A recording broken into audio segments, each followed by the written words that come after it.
have a Google alert for East Ham. And anytime that East Ham is in the news, I get an email that says East Ham was in the news today. Now, this does point out one of the flaws of the system. East Ham is not a common word, but there are some people with the name East Ham. That's right. So I also get Google alerts about them. And there are places called East Ham. I have actually gotten an alert myself by a really similar one set up, and I was astonished to know That there happens was a too. place named that. So the system is not perfect, but it's a good tool. It works for me. I use it a lot.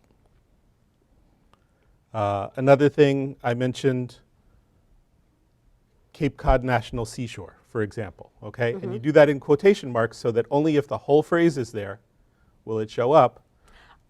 And that's an important tip that you can use for search as well. Right. If you want only the exact phrase, you put it in quotation marks, and only when that whole phrase shows up in something coming through does it actually send you an alert. Right. So this works the same way. Very cool. So in this case, I think I got a YouTube video. A YouTube video of that? Right. And I can't tell without opening it if this was professionally produced or maybe somebody's tourist video. But either way, it had the words that I was looking for in it, and so it showed up. And it's just been recently posted. It's new, so that's why it flags you and says, poke, poke, I'm here now. That's right. You're interested in me. Yep. That is very cool. Now, Google reminds me a lot of some of the news alerts. And I know as a news junkie, I have Associated Press alerts set up. I have Washington Post. I have LA Times. I have CNN.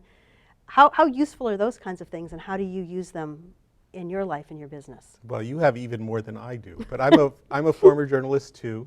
I used to work for Reuters, and so I do get headline alerts from Reuters, from AP, the New York Times, which is the newspaper I read most often, Washington Post. So there too, you can set, with the New York Times, for example, you can do the same kind of keyword alert. So my business has a lot to do with Japan. I'm interested in Japan news. I have a New York Times alert for Japan. So anytime Japan shows up in a New York Times story, I get an email, actually once a day, with the Japan stories. Or I work as a translator. So I have another one that is translation. If there's a New York Times story that includes the word translation, I hear about it. Now, sometimes these things are actually about translating languages, but the word translation is used in other contexts as well, so I do get some that I'm not particularly interested in, but then I have this filter. It's like, just turn the page. That's right. We have the human filter on top of this. This is just a tool that helps you. Yeah. Right? It doesn't replace the human filter. Now, you were telling me earlier about a new news filter.